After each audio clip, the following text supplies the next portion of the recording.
Hey guys, and welcome back to my channel. In honor of today being April 3rd, I wanted to put together a video discussing parallels that occurred in the original Naruto storyline up to chapter 699 of the manga. I will insert a link to this Tumblr blog where I gathered most of the pictures and information used for this video in the description box below. Please be respectful in the comments whether you agree or disagree, as this video is purely based on context provided from the original manga and Masashi Kishimoto's work himself. First, let us begin with why Kishimoto uses parallels by giving out the definition of a parallel. A literary device used by writers to draw out similarities between characters' personalities or situations in conjunction to foreshadowing future events. Now, why does Kishimoto use parallels so heavily throughout the Naruto story? This is because the use of parallels helped to illustrate the concept of the next generation surpassing the previous one. This concept was mentioned throughout the manga and, more often than not, brought up when parallels are shown. The reason why Kishimoto used so many parallels in his story was because they're essential to one of the concepts he was trying to teach his readers. Kishimoto put effort into drawing out parallels between the characters. This is not something new to the manga, as he's used it since the beginning of the Naruto story. There were chapter covers that showed Naruto, Sakura, and Sasuke in the legendary Sannin positions with the respective summons before any of the Sannin, Jiraiya, Tsunade, and Orochimaru were introduced. Kishimoto was already foreshadowing the legendary trio the moment Naruto went to train with Jiraiya, Sakura went under Tsunade's wing as her apprentice, and Sasuke left the village to train under Orochimaru. It was hinted at throughout the series and appeared most prevalently in chapter 634 of the manga.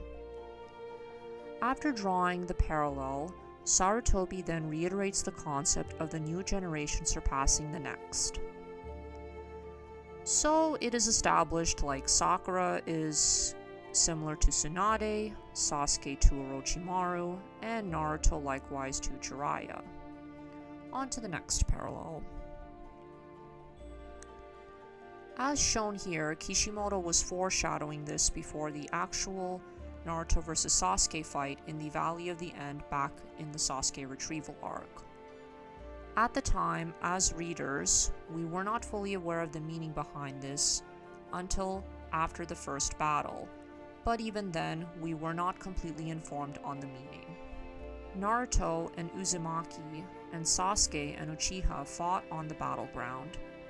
Hashirama, Asanju, and Madara and Uchiha fought on the same battleground years before. It was not just the battles that were similar. Kakashi points out that their lives are remarkably similar as well. Then in Shippuden, we got Obito telling Naruto that it's his and Sasuke's fate to carry out the fight between the two clans. This foreshadowed that Naruto and Sasuke would have to have fought in the future, which enforces the concept of the next generation surpassing the previous one. Therefore, Naruto and Sasuke resemble aspects of Hashirama and Madara. The three clans working together each generation to create the team with the best teamwork in the village of Konoha. When Inoichi passed, Ino took her father's duty and relayed a message to everyone in the Shinobi Alliance. When Shikaku died, Shikamaru created a battle strategy for the alliance. Each generation of Ino Shikacho carried out the same formation, but each generation is supposed to surpass the previous one. The new generations in Naruto go through the same situations as the previous ones. The difference is that the new generation is more intelligent, stronger, and more capable. Let us see the parallels Kishimoto has shown us. We were introduced to Team Minato, and the dynamics were quite similar to Team 7. Though Obito and Sasuke are usually positioned in similar spots in the team media, this was due to the fact that they are both the Uchiha of the teams. Kishimoto went through effort to showcase how identical their group dynamics are. Obito was the mischievous one that picked fights with Kakashi, Rin liked Kakashi and deeply cared for Obito, and Kakashi was the intelligent prodigy of the group. Though this parallel was obvious from a visual perspective, it is an allegory that involves quite a bit of ambiguity to comprehend. So far, the concept of parallels in the Naruto series have been illustrated very well. Now let us delve into the real meat of this video. Now, these three parallels do not necessarily each illustrate the same thing. There are various meanings behind each one and why they were used the way they were in the Naruto manga. As stated earlier, Naruto is like Jiraiya and Sakura is like Tsunade. So naturally the nature of their relationships and personality traits are quite similar. First, we're going to see some points on the Jiraiya and Tsunade relationship. Jiraiya's relationship with his team was mirrored that similarly to the future Team 7, with Jiraiya being pretty much identical to Naruto personality-wise. As a result of such injuries, Jiraiya now retained a healthy fear toward his former teammates, and usually attempted to suppress his erotic fantasies whenever Tsunade was in his presence.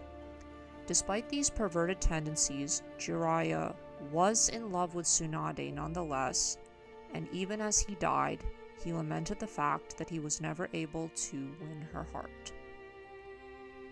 As his life waned, he mused over his death, referring to it as unworthy compared to the Hokage as he flashed back to his life and his failures. One of them being failing to win Tsunade's heart, another being to stop Orochimaru from leaving Konoha, and the third failing to protect both his master Hiruzen and his student Minato Namikaze.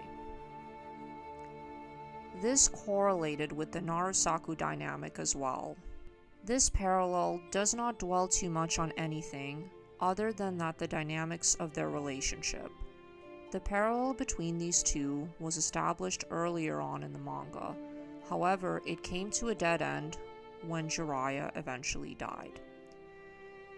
He did not win Tsunade's love, nor did he not save Orochimaru. Those were his dying regrets. However, the concept of the next generation surpassing the previous coincided with the parallels in the manga. So if Jiraiya could not win over Tsunade's heart and could not save Orochimaru, what would have that all meant for Naruto? Well, if Studio Pierrot did not interfere with Kishimoto's story, the outcome would have been likely that Naruto would have eventually captured Sakura's heart and brought Sasuke back to the village, even if that meant Sasuke would be serving time for the crimes he committed if he did not choose to stay out of the village as Kakashi recommended him to. It is a given that Sakura parallels personality aspects to Tsunade, and Tsunade has thought of Dan in conjunction with Naruto. Let's take a look at the three scenarios that tie this parallel together.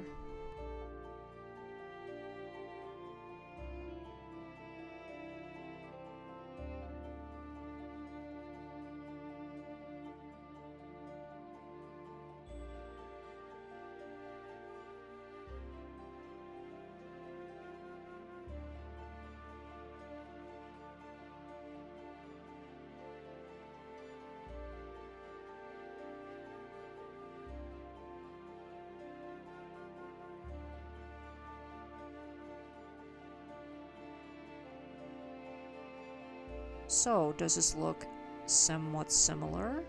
As you can see, the first scene showed Tsunade attempting to save Dan's life. She fails, unfortunately, and it traumatizes her as her hands are covered in his blood.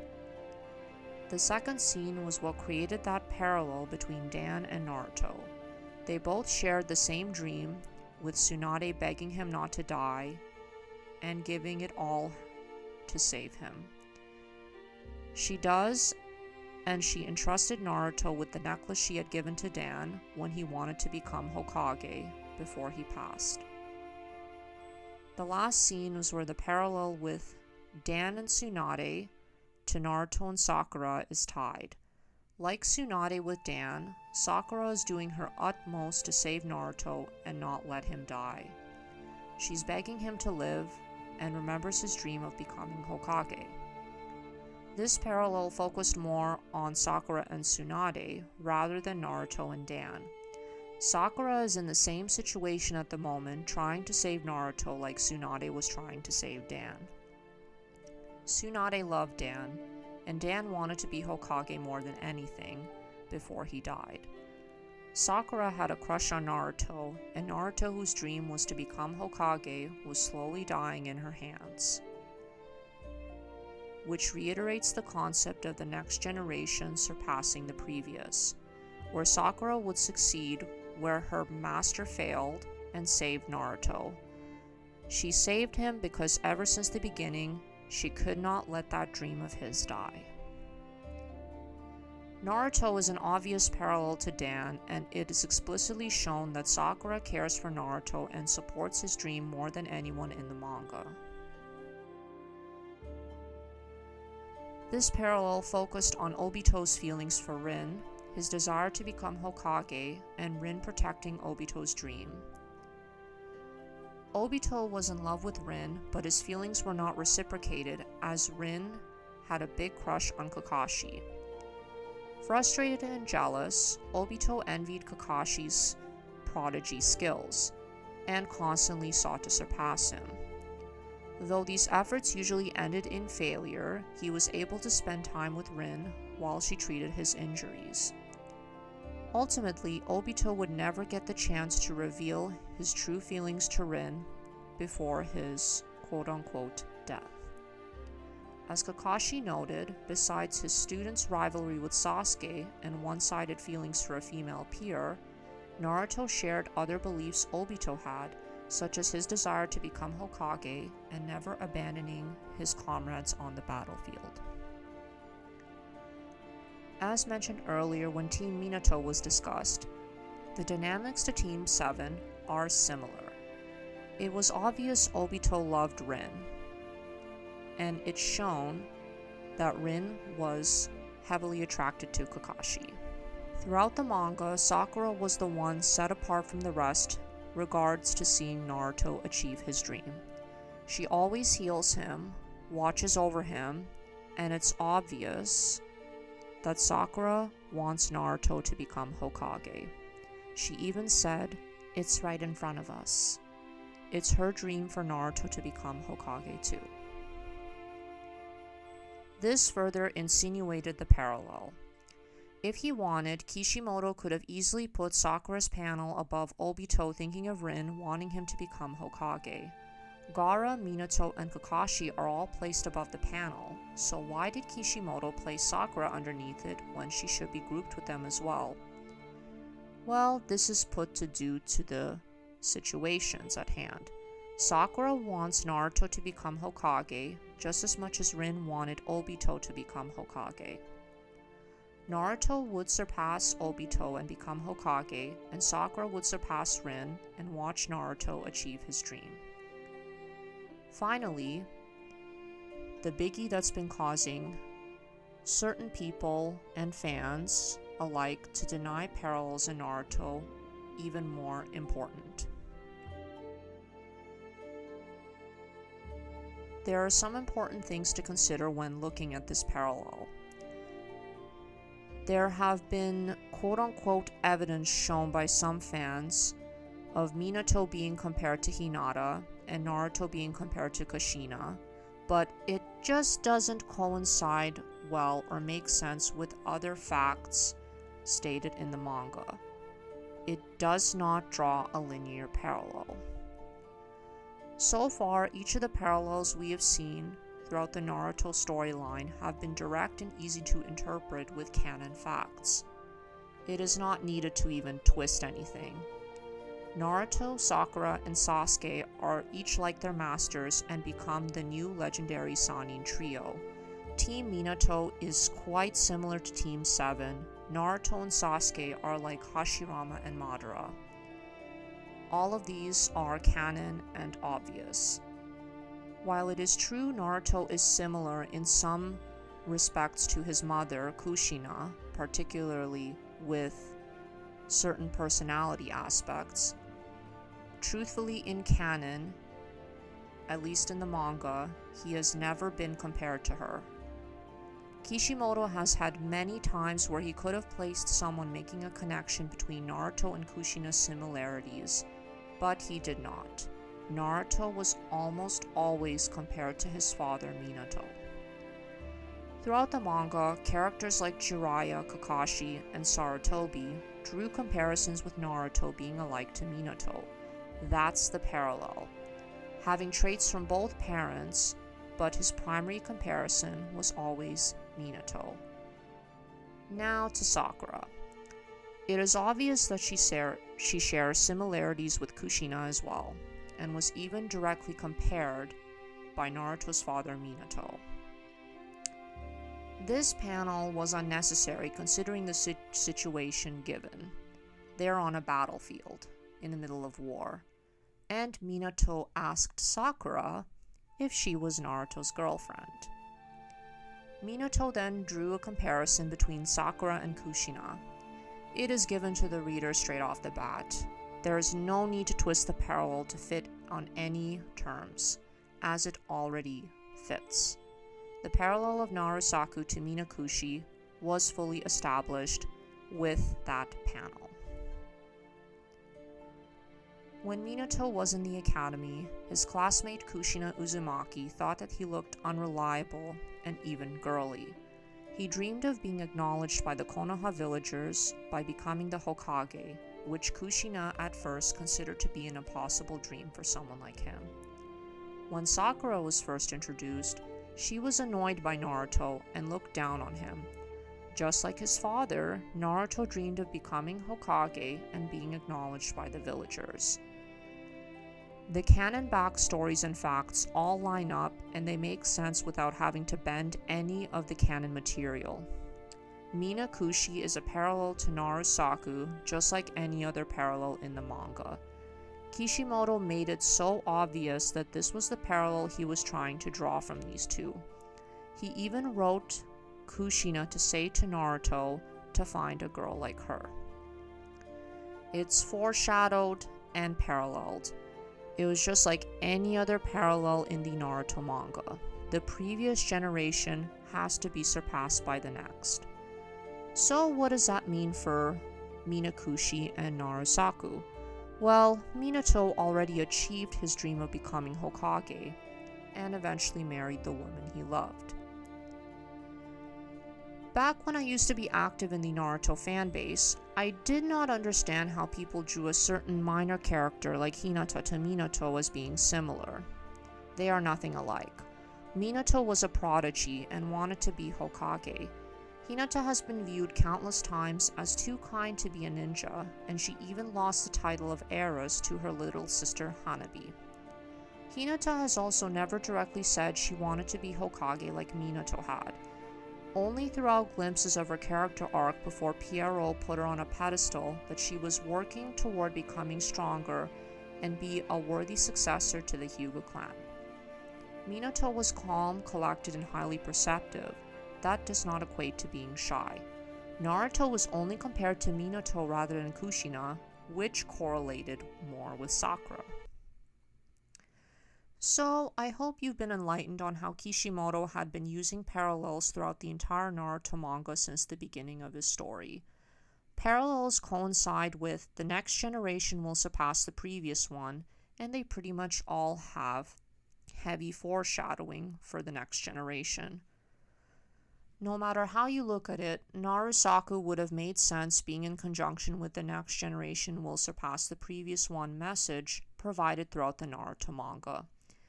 Thanks Studio Pierrot for contradicting this statement later on past chapter 698. But wait a minute. Oh, but Obito and Jiraiya's love were one-sided and never got to confess their love. Well, Minakushi and Dan and Tsunade were quite the opposite. No matter how it was viewed, it is a given. With all these parallels, Kishimoto would have had secured Naruto and Sakura's future, if they would have become canon. 3 of the 4 men that have paralleled to Naruto had dreamed of becoming Hokage. 3 of the 4 women who had been paralleled with Sakura were the women who supported the respective men and were the ones closest to them and had the most faith in them. The parallel that didn't share that similarity was Jiraiya and Tsunade. However, that focused more on their relationship dynamics and how Jiraiya regretted never telling Tsunade that he loved her before he died. Anyway, that is going to be it for this video. Hope you guys enjoyed listening to me discuss something new that is not just the usual content on my channel. And feel free to like, comment, and subscribe for more content. Thanks for watching.